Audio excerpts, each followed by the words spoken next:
The Kono is a very old conical dripper. We have things like the Hario's Clever.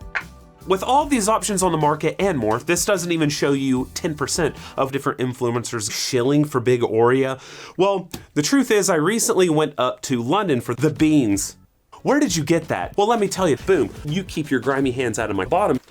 Oftentimes, different manufacturers will reach out, and I got some of these nice Polaroids of me on this babong. When I saw this, I immediately knew that this was essentially a paper AeroPress, which is why people press. You may not get a much closer proximity to the big boom, which is definitely a fallacy. But anyway, an Australian-based coffee cake, which is just too much coffee for me.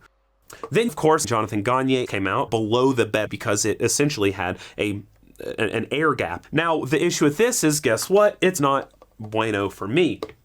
All right. So I've not done a video on it, but he was kind of the first to come up with this idea of multiple nipples on the bottom. So that's really neat. I really appreciate that. Very often with big holes will help with the pulling out of liquid from the bottom, especially if it's a little wet, which can be pretty annoying. But here we have high pressure pushing it through. This gives you something a little bit different.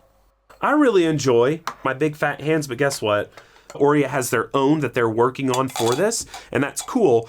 The best coffee always gives you really intense dryness or bitterness or intense sourness even. I enjoy spewing BS because over all of the brews I've done in my life, I just have a lot more experience with super duper grinders for filter coffee. Now I will give it a little spin like this, a little back and forth. Now I like to go pretty much all the way down. I like to look at the very end, look at the mud on that bottom, but if we take a little scoop of it, it's actually making me kind of salivate a bit because it's very juicy. Maybe, I don't know.